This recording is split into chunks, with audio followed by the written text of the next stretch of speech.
রাজদুর্গে সকালটা অদ্ভুত শান্তভাবে শুরু হয়। পাখির ডাক শোনা যায়, আলো ছড়িয়ে পড়ে উঠোনে, কিন্তু এই স্বাভাবিকতার ভেতরেই লুকিয়ে থাকে একটা অদৃশ্য অস্থিরতা, যা কেউ স্পষ্ট করে ধরতে পারে না। রাজকুমারী প্রাসাদের বাগানে হেঁটে বেড়ান। তার মুখে প্রশান্তি থাকলেও মাঝে মাঝে তিনি থেমে চারদিকে তাকান, যেন কারো উপস্থিতি অনুভব করছেন। হাওয়ায় ফুলের গন্ধ ভেসে আসে, কিন্তু সেই গন্ধের সঙ্গে মিশে থাকে একটা অচেনা ভার, যা হৃদয়কে হালকা করে না। দূরে প্রহরীরা টহল দেয়, সবকিছু নিয়মমাফিকই চলছে, তবু আজ সেই নিয়মের ভেতরেই কিছু যেন ঠিক নেই।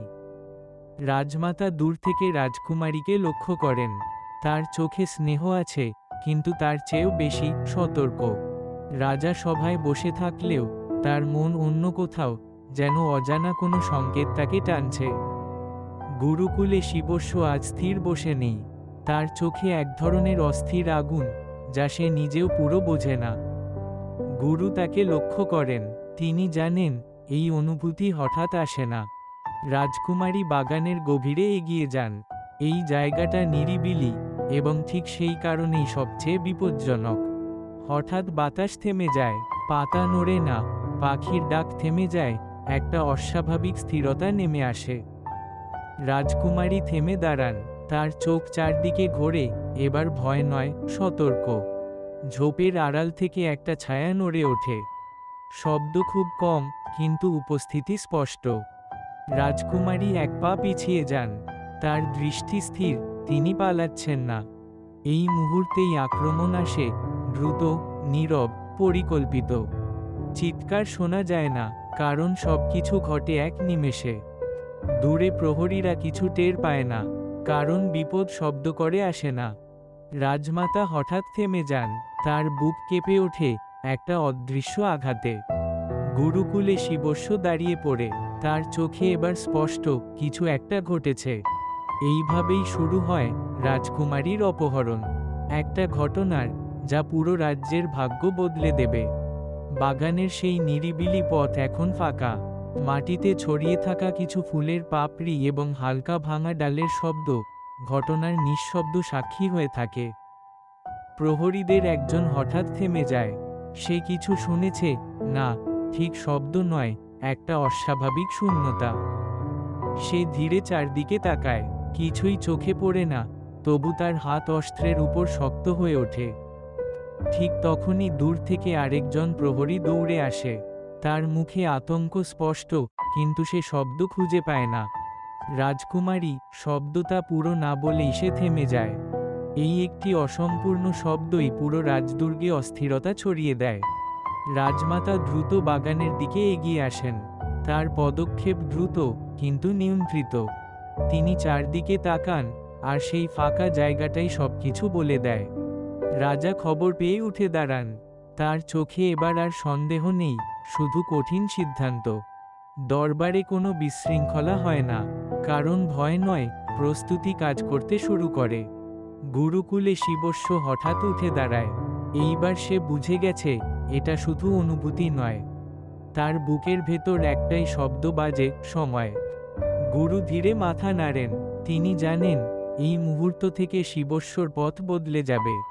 রাজদুর্গের দরজা বন্ধ করা হয় না, বরং আরও বেশি খোলা রাখা হয়, কারণ শত্রু বাইরে নয়, ভেতরেও থাকতে পারে। রাজমাতা মাটিতে পড়ে থাকা একটি পাপড়ি তুলে নেন। তার হাত কাঁপে না, কিন্তু চোখে আগুন জ্বলে ওঠে। তিনি ধীরে বলেন, এটা শুধু অপহরণ নয়, এটা একটা বার্তা। এই কথায় সবাই থেমে যায়। রাজা মাথা নেড়ে সম্মতি দেন। তিনি জানেন এই খেলাটা অনেক গভীর। গুরুকুলে শিবস্য নিজের জিনিসপত্র গুছাতে শুরু করে, কেউ তাকে বলেনি, তবু সে প্রস্তুত। এই মুহূর্ত থেকেই তার বনবাসের পথ শুরু হয়, একটা পথ যা তাকে রাজা বানাবে। গুরুকুলের আঙিনা ধীরে ধীরে ফাঁকা হয়ে আসে। শিবস্য একা দাঁড়িয়ে থাকে, তার সামনে যে পথ, তা আর শুধু শিক্ষার নয়, এটা জীবনের প্রথম পরীক্ষার পথ। গুরু তার পাশে এসে দাঁড়ান, কোনো আশীর্বাদ নয়, কোনো দীর্ঘ কথা নয়, শুধু এক টুকরো নীরব সম্মতি। শিবস্য মাথা নত করে, এই নত হওয়া বিদায়ের নয়, প্রস্তুতির। তার পা ধীরে গুরুকুলের সীমানা পেরিয়ে যায়। এই সীমা পেরোনো মানেই শিশু থেকে যোদ্ধার পথে যাত্রা। আকাশ ধীরে মেঘে ঢেকে যায়, রোদ কমে আসে, পথটা আরো গম্ভীর হয়ে ওঠে। শিবস্য সামনে তাকিয়ে হাঁটে, তার চোখে ভয় নেই, কিন্তু দায়িত্বের ভার স্পষ্ট। অরণ্যের সীমানা কাছে আসতেই বাতাসের স্বর বদলে যায়, এখানে প্রতিটি শব্দ একটু বেশি গভীর। সে এক মুহূর্ত থামে, এই থামা ভয় পাওয়ার জন্য নয়, নিজেকে প্রস্তুত করার জন্য। তারপর ধীরে অরণ্যে প্রবেশ করে, আলো কমে যায়, ছায়া বাড়ে। এই অরণ্য শুধু গাছপালা নয়, এটা পরীক্ষা, এটা চ্যালেঞ্জ। দূরে কোথাও পাখির ডানা ঝাপটানোর শব্দ হয়, শিবস্য থামে না, সে এগিয়ে চলে। মাটির উপর তার পদচিহ্ন পড়ে, এই চিহ্নগুলোই তার পথের ইতিহাস হয়ে থাকবে। অরণ্যের ভেতরে আলো টুকরো টুকরো হয়ে পড়ে, এই আলো পথ দেখায়, আবার লুকিয়েও রাখে।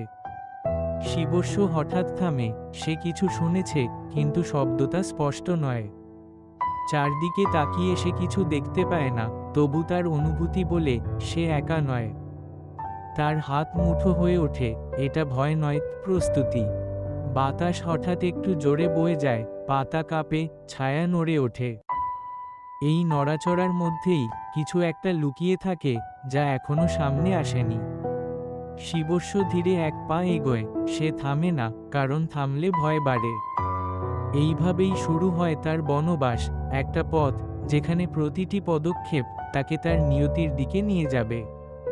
অরণ্যের গভীরে ঢুকতেই চারপাশের শব্দ বদলে যায়, পাখির ডাক কমে আসে, বাতাস ভারী হয়, যেন এই জায়গাটা বাইরের জগৎ থেকে আলাদা। শিবস্য ধীরে হাঁটে, কিন্তু তার দৃষ্টি তীক্ষ্ণ, সে শুধু পথ দেখছে না, সে খুঁজছে।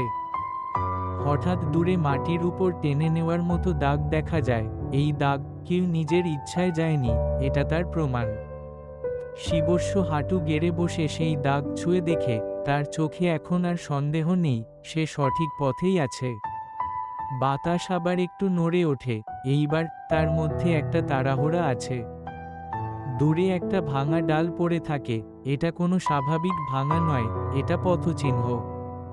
শিবস্য উঠে দাঁড়ায়, তার দৃষ্টি সামনে স্থির, এখন সে শুধু অনুসরণ করছে না, সে শিকারীর মতো এগোচ্ছে। হঠাৎ ঝোপের আড়াল থেকে শব্দ আসে, খুব ক্ষণিক, কিন্তু স্পষ্ট। শিবস্য থামে না, সে সরাসরি সেই দিকেই এগিয়ে যায়। ঝোপ সরিয়ে সামনে তাকাতেই একটা ফাঁকা জায়গা দেখা যায়, কিন্তু সেই ফাঁকা জায়গাটাই সবচেয়ে বেশি সন্দেহজনক। মাটিতে পড়ে থাকা কাপড়ের এক টুকরো তার চোখে পড়ে, সে সেটা তুলে নেয়। এই কাপড় রাজকুমারীর পোশাকের অংশ, এবার আর কোনো সন্দেহ নেই। তার শ্বাস ভারী হয়, কিন্তু সে নিজেকে সামলায়, এটাই তার শক্তি। দূরে আবার শব্দ হয়, এইবার একটু স্পষ্ট। শিবস্য দ্রুত এগিয়ে যায়, তার গতি বাড়ে, কিন্তু তার মন শান্ত থাকে। পথ আরও অন্ধকার হয়ে আসে, আলো কমে যায়, ছায়া আরও ঘন হয়। হঠাৎ সে থেমে যায়, তার সামনে একটা ছায়া নড়ে ওঠে। এই প্রথমবার শত্রুর উপস্থিতি স্পষ্ট হয়। শিবস্য স্থির দাঁড়িয়ে থাকে, সে পালায় না, সে অপেক্ষা করে। এই মুহূর্তে শিকার আর শিকারী দুজনেই একে অপরকে দেখছে।